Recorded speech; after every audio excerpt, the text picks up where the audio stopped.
Hello, beautiful soul, and welcome back to another episode of Becoming a Powerhouse Brand.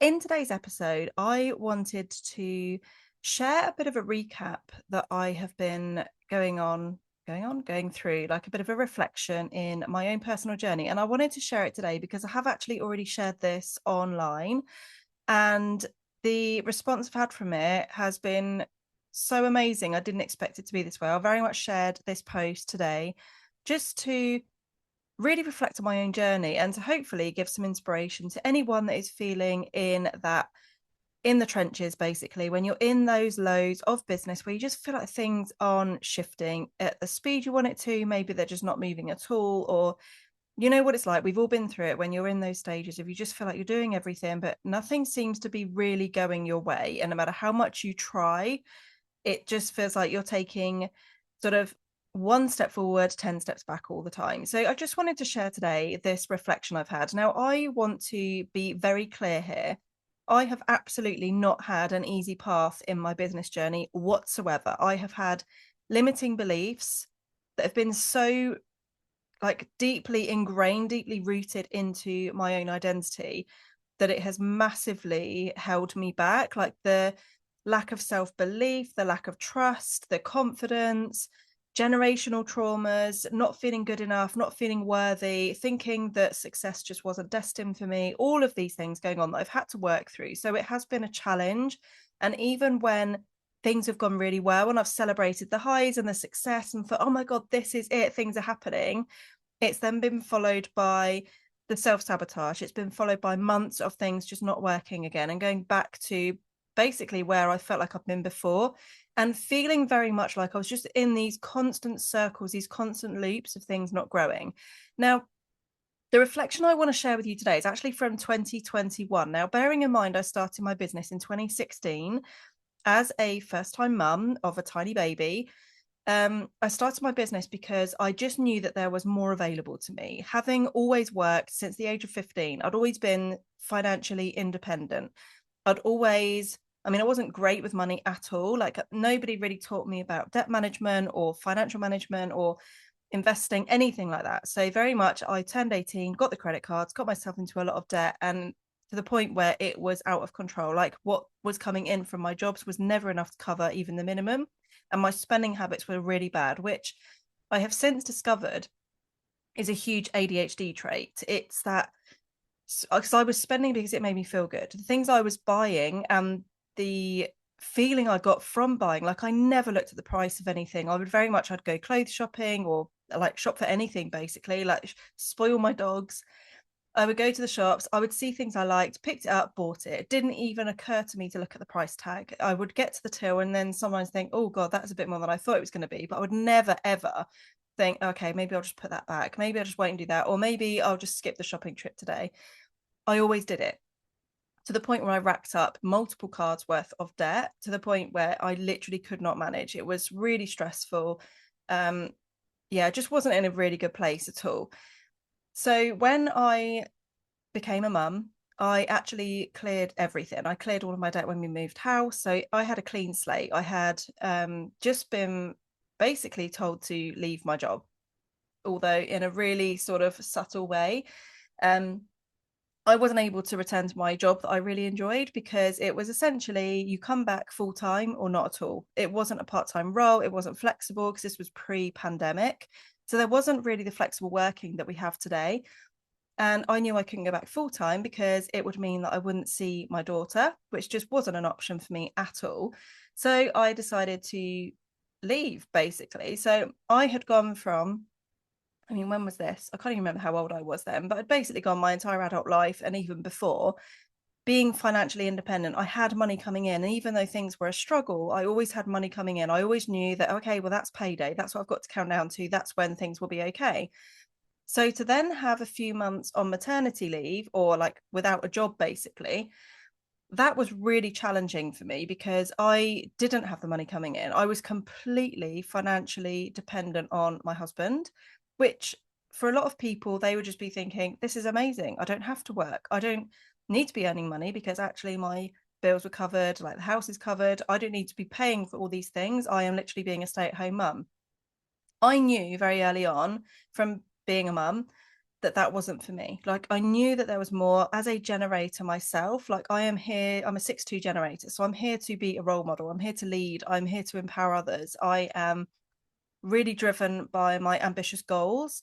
So to be a stay-at-home mum, not that wasn't like fulfilling and I could still be a role model in that role, but there was just something missing. I really missed that financial sort of independence. I hated that I would have to sort of ask, oh, can I like borrow some money so I can go and get coffee? Like, that just went completely against everything in me. So I started my business because of a desire to have that financial freedom, basically. That's always been a really big calling for me.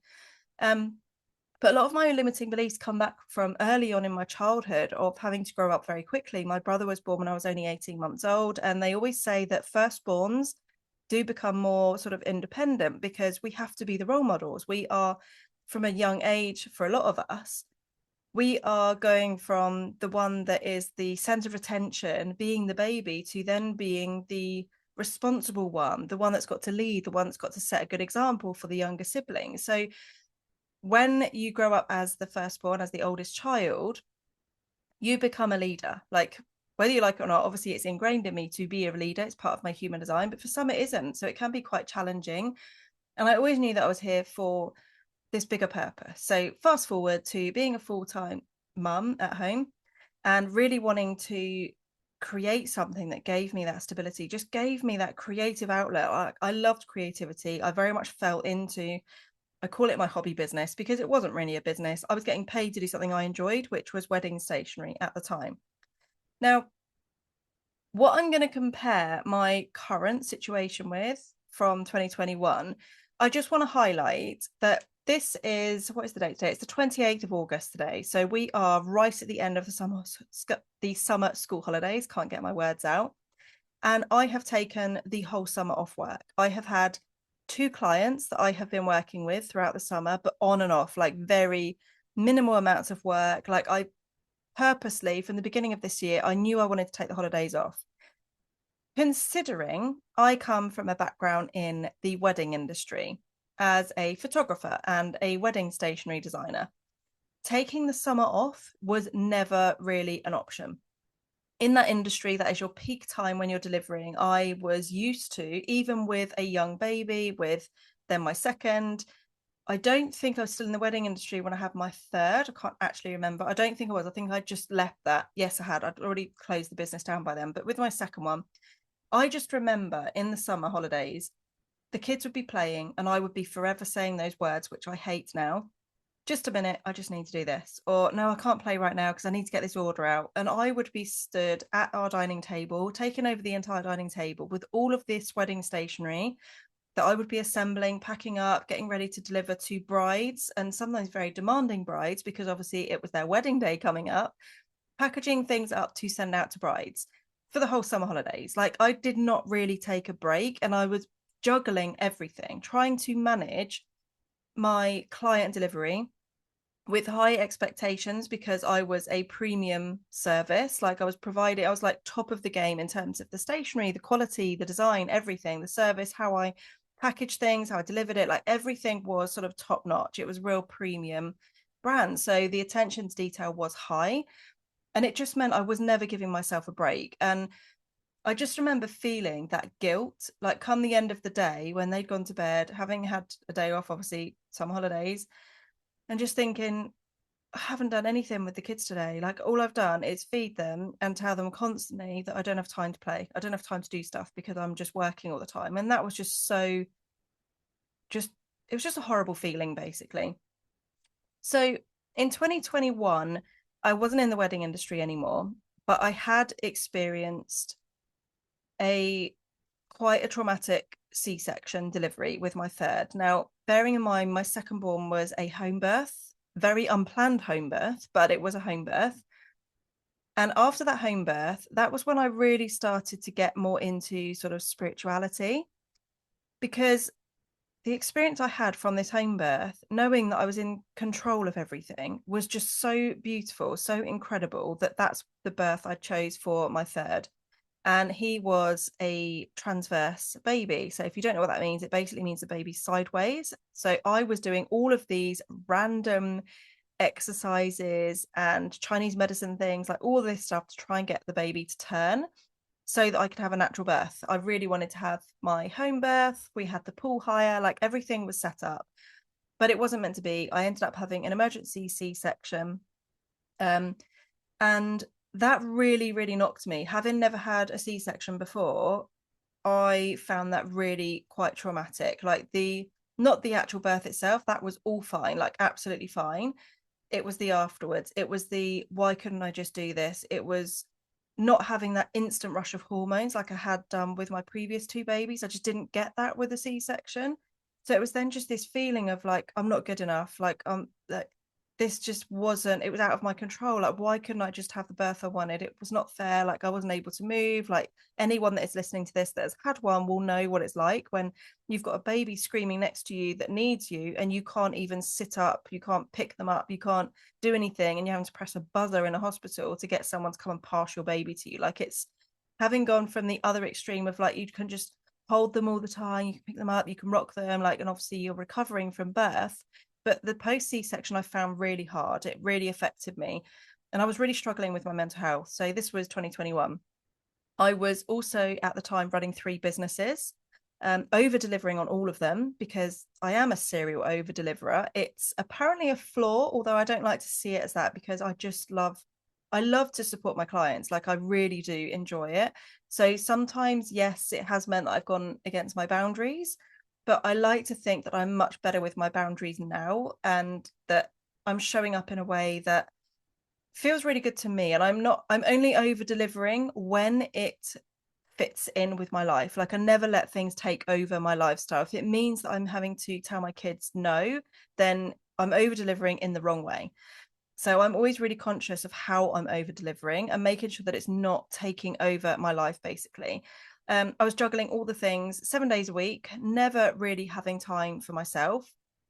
I was constantly exhausted, but I was always constantly saying yes to things. I had this real fear of missing out, basically. That FOMO was so real. Like, if I got offered an opportunity, even if it inside, I just thought, I'm not really going to get anything out of this. It's going to drain my energy. What is it going to cost me in order to be able to say yes to this? Is it the right fit? Is it actually going to get me the results?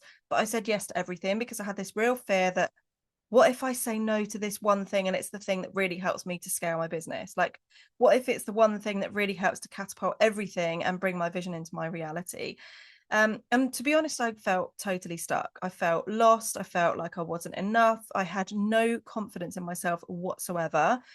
And post C-section, with the sort of mental health that I was going through, like the struggles that I had with that, I also had the physical, like, transformation. Like, I couldn't look myself in the mirror without seeing all of my flaws. Um, and I found it a really difficult time. Like, when I look back on photos of me, I can see in my eyes how unhappy I am, even though I had everything on paper. Like, I had the beautiful family, I had the kids that I wanted, I had the businesses, I had the freedom to be able to choose how my days went. And yet I just felt so disconnected. I felt lost. I felt alone. I felt trapped in this vicious cycle of things not working for my business. I definitely had no confidence in myself whatsoever. And yet I was still pushing. I was still trying everything. I was still being visible. I was still showing up. I was smiling, even when inside I was crying. Like, everything just felt really hard. And this isn't an episode to kind of go really deep into all of that stuff because it's something that I share in individual sort of podcast episodes when the subject comes up. Like, I'm really open with my experiences around like miscarriage and my, like, the postnatal depression and all of that kind of thing that I've gone through. I'm always really open and having conversations with that. So if anyone is listening to this now that is in that stage that would like to have a conversation, my DMs are always open. Like, I'm very happy to share my experiences, what I did, how I got through it. So if you feel called to reach out to me, do feel free to do so. I didn't want to go too deep into that in this episode because otherwise it's just going to be like an hour-long episode. But I just want to fast forward into today. I am a completely different person to who I was back then. And I love the transformation when I can look back on what I have achieved and the things that I've done, but not only in terms of business and even life. I mean, personally. Like the personal growth I've had has been so huge. And for me, it's been like the most rewarding thing, to be quite honest with you, because being a role model, this isn't ever just about me. It's never just about me prioritizing myself and making sure that I'm having the success that I want and the lifestyle that I want, all of this stuff. It's actually to be a really good role model to my kids, to show them what is possible, to show them that you can put yourself first and you should put yourself first, and that you can literally create your dream life if you put your mind to it, if you have got your heart in something, if you really want to achieve something, like you can do it 100%. That's what I want to show my kids. I don't want them to feel like they have to follow a set path that is kind of predetermined to them by society. I want them to make their own decisions and to see the journey that I have had myself, that yes, things haven't always been easy at all by any means. Like it's been really hard, really challenging. There have been times when I've wanted to give up, but I didn't. I have now found my soul's purpose. I've learned to love who I am to the point where I look in the mirror now and I don't look at the flaws. I look at what I've achieved. I look at the transformation. Like I've lost 2 stone. I've gained muscle in my arms. I've always been that person that's just never had any arm muscle whatsoever. Like I can see the transformation. I'm happier. Like I'm confident in my own body to the point where I've got grays coming through. I've got lines forming and I'm actually like embracing it, which even a year ago, I hated the fact I had grays. I felt really old. I felt like my skin was just changing. I felt like I was kind of getting a bit like lost with what I wanted to achieve and that I wasn't where I wanted to be, and seeing these signs of aging as a like, oh God, the clock's ticking, you haven't achieved this, that and the other you wanted to do by this age. And particularly with my 40th birthday coming up in 2026, like I just a year ago I very much had this sort of internal like clock that was just there where I was so focused on I need to have achieved XYZ by this time, otherwise I've failed. Like now I'm just enjoying the process, and the fact that I can look in the mirror with confidence now, and I'm actually saying to myself in the mirror that you look really good. Like, and I'm saying those things with total confidence and empowering other people to do the same thing. And yes, there are things that I would like to change. Like we all have that. But the fact that I can actually look confidently in the mirror now, whereas previously I didn't want to get anywhere near a mirror and I felt really uncomfortable with my own body. I felt like I had no confidence in my own skin. I was hiding my body in baggy clothes that were too big for me. Like it just wasn't a good place. I'm now fully focused on one business. And the thing is, as someone that has always juggled sort of multiple businesses or had a business whilst also running or working for a full-time job back when I was 18, 19, 20, 21, can't remember when I stopped doing it basically, but I've always been juggling multiple things. And I can do that as a generator. Like that to me does not drain my energy at all, but I want to be really intentional with where I'm putting my energy now. So I'm fully focused on one business. I have other side things that happen, but they have just kind of taken a much like lesser priority basically. So I'm not worrying about them. I'm not spending my energy and my time on them. I'm focusing on one business just for that clarity and to also avoid burning out and getting overworked with trying to juggle and split myself in multiple different places.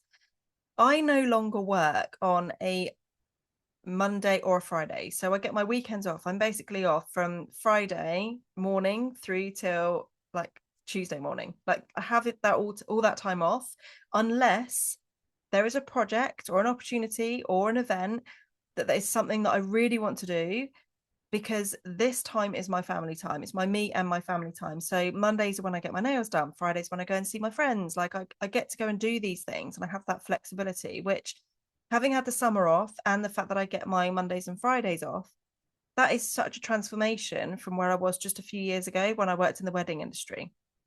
Like having to work so much more in the summer, juggling more because I had so much to fit in, to now having so much space to do things that I love and to prioritize myself, like with daily self-care, with the energy work, the mindset practices.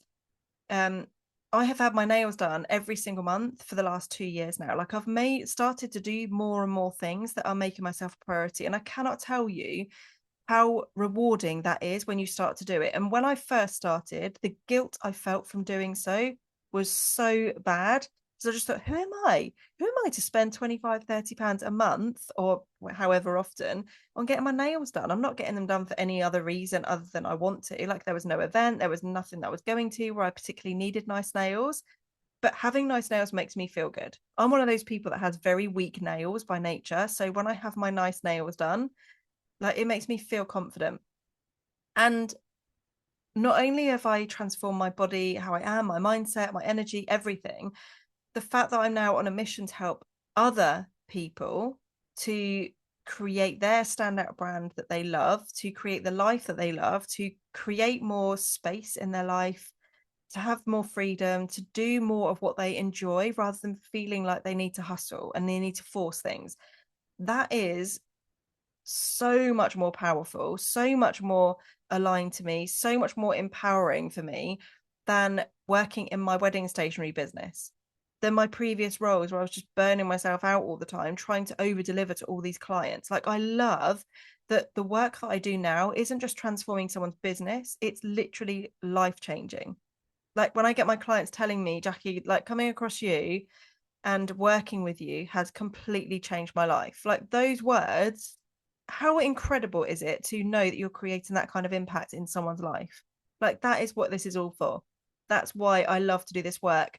But this would not have happened had I not have started working on my energy, had I not have started putting myself first, making myself a priority, and really working on growing my brand from the inside out. This is what it's all about. It's about focusing on you, making yourself the priority, because when you can show up with confidence, with aligned energy, you show up so much like more powerfully. You're felt differently. You become more magnetic to the right people. And that's not just clients, it's also the connections, the opportunities that come into your world as well. Energy work is so powerful. And I don't want this to be a really long episode. This was more of a just sharing a bit of my journey, inspiring those of you that are listening to this now that maybe are in the trenches where I was. And I still have days where I'm in the trenches. I still have days where I'm just like, oh my God, things just aren't happening today. But now I have the tools. Now I know how to get myself out of that funk. Now I know how to move forward and just to allow those days to move through me. Having a bad day does not mean anything about you. It doesn't mean you're a failure. It doesn't mean things aren't working. It doesn't mean your business needs to be stopped. It doesn't mean you need to give up. It's literally part of the process. There are peaks and troughs in life and business all the time. And it's just knowing how to ride those waves in every single moment that allow you to move forward and allow you to grow and evolve as a person. That is so powerful when you can start tapping into this work. And it is hard. If you're someone listening to this now that never really makes yourself a priority, that always puts everybody else before you, that is a serial people pleaser, that is an over deliverer, that says yes to everything, that is undercharging, you're doing all of those things, just know that that was me. And putting myself first took me months and months of just doing small things, really small things, like even taking time to go and have a longer bath than what I normally would without rushing because I need to go and do something else, and taking a longer dog walk on my own to have time for myself, to making time to sit and read a book, like just actually doing small things. It doesn't have to be big things. It doesn't mean you need to go and get your nails done or go and get your hair done or go and buy new clothes and all this stuff, but it's small shifts that you can make that make the world a difference. It's so good when I get to see the results in my clients from these shifts and to then help them to start showing up as this new version of themselves. Because that's what this work is. When you start making yourself a priority, you become a whole new person. And that is what I really wanted to create my event for, Light Leaders, in October. I wanted to create this to give an opportunity for those that maybe haven't been given an opportunity to speak before, or maybe those that have, that just wanted more opportunities, that just wanted a space where they could connect with other aligned people. Because we all know, if you're listening to this and you've been to an event where you've been surrounded by people that just get it, it is so empowering when you can connect with other people that understand where you're at, that understand what it's like to run a business, that understand what it's like to juggle motherhood and pets and business and life and like all the things that get thrown at you from every direction. Like it's just, yeah, it's just a really, really like empowering space to be in when you can connect with those kinds of people. And that's exactly what I wanted from this event. Like it was never an event that I've put on to be like a money making thing. If anything, it's been a loss, this event that I'm hosting. But I've done this purely from having this calling, having this feeling in my heart that I really wanted to create a space for these types of people that are just here to do good things, that are here to create an impact, that are here to change lives, to break cycles. Like creating this space for all of those people to come into a room. Like I cannot wait to be there on the 7th of October. If you haven't booked your ticket already, I will pop the link in below. It is in near Abingdon in Oxfordshire, in a beautiful venue. It's a event that is purely around empowering heart-led leaders to connect, to identity shift, to quantum leap in their business. This is for the ambitious men and women who are here out of a passion for helping others. They literally want to help others. And more often than not, I've noticed from being in this space, they are the ones that struggle to put themselves first because you're so busy putting everybody else first, your clients, your family members, your friends, because you are a heart-led leader. You are somebody that leads with your heart. You are somebody that is so driven by helping others that so often you forget to help yourself. You forget to put yourself as your number one priority. And I want you to take this day to be in the room, to go all in and fully back yourself and say yes to shifting your identity, to start showing up as the next level version of yourself, to connect with other aligned people who are doing similar things to you, who are at various stages of their business, who are literally here to make the world a better place. Because when you are in rooms like this, the things that happen, the opportunities that open up, the collaborations, the connections, the identity shifting that happens in these kinds of spaces is so game changing. If you've never been to anything more than small business networking, please come to this event because I cannot tell you the internal and energetic shifts that happen on the day. You have to experience it for yourself because I had all the doubts the first time I went to an event that was similar to this in May 2024. It was the most expensive event I'd ever been to, and it wasn't even that big a price tag, but it was a lot more than small business networking. I went to this event very much thinking, this has cost a lot of money, it better be worth it. That was literally my mindset when I went there, and my mind was blown in the room. The connections I made, the opportunities, the clients I booked from it, like the doors that opened from connecting with other people in the room, the lessons I learned from the speakers. Like it was just such an empowering, insightful, inspirational day.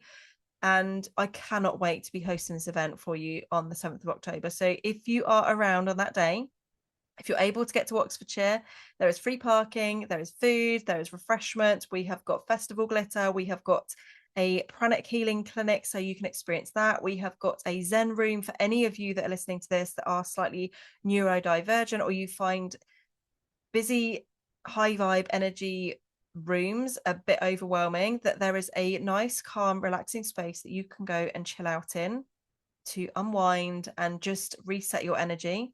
We've literally covered all bases at this venue. It's a free flowing event, so you are not expected to sit and listen to every single speaker. You can move around as you wish, connect with new people, share your details. Like this space is yours. Just make this day incredible by being in that room with us. I cannot wait to see you there. I hope you've enjoyed this episode. If this has helped you, if you are in those trenches and you feel like this has really helped you to maybe think about things differently, to help you to take that next step, or if you just want to have a conversation about where you're at right now and see what I can support you with, do send me a message. I am very open to having conversations with everybody. It's only ever me that responds in my DMs. I don't have my VA that responds to any social media post, captions, comments, DMs, anything. It's all me. So if you want to have a conversation, feel free to reach out to me in my DMs. I'm very happy to have a chat. And if you are in those stages of the sort of post baby blues, any of that kind of stage, and what I said about my post C-section sort of experience has resonated with you and you would like to have a conversation about where you're at. I'm obviously not an expert, but I have been there when you just feel like everything's on top of you and you are just feeling really lost and alone. Like, again, my DMs are open if you want to have a conversation. I hope you found this episode helpful. Please do leave a review if you're enjoying the podcast. Let me know if there are any guests you would love to see on the show. And I can't wait to be back for another episode next week. Have a beautiful rest of your day, and I will speak to you soon. Mwah.